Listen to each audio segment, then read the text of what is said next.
Now, moving on to your Oracle love, I just always like to check an Oracle love message in the beginning, even though we are going to do love. It's just my thing to do. Okay.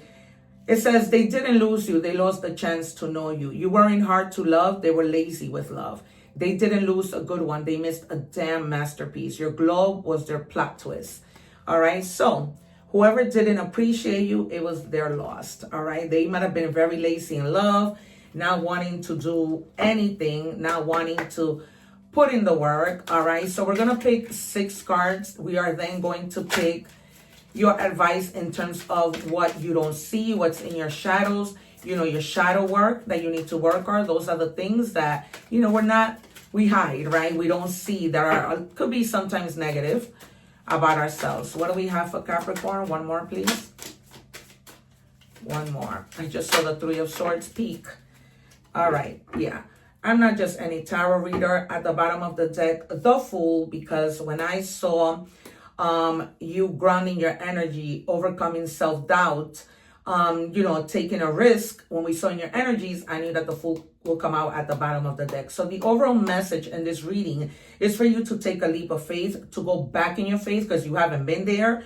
It looks like you haven't been trusting, you haven't been believing, and here you have the High Priestess. Again, I'm not just any tarot reader. I called both of those cards because once I know the energies, my intuition, I am an intuitive reader. I was doing tarot before I even knew about tarot. At 9 years old, I was telling people what was going to happen. So you just have to connect to your higher self to release the doubt.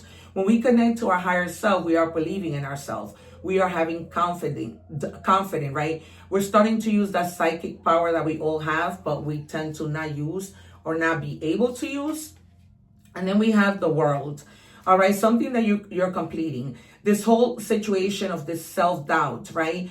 And now moving on to feeling fulfilled. Some of you may be literally traveling. You might be in your head about, planning a trip. But you're really also focused a lot on your success with a little bit of fear. Okay, so they're just telling you lose that fear because, thought become things and you don't want to call in that energy. Already as it is, you have to remain positive. And that just tells me that you're having a little lack of confidence, all right? And they're telling you not to give up. And whatever it is, you're taking a leap of faith on. Keep moving. Do not give up, okay? You have the 7 of Wands. So standing up for what you believe in, having the courage, communicating strongly the things that you want, all right? I see some of you, we might see some pages that represent, just being a little timid, but they're telling you lose that, all right? Stay focused on what you want to do.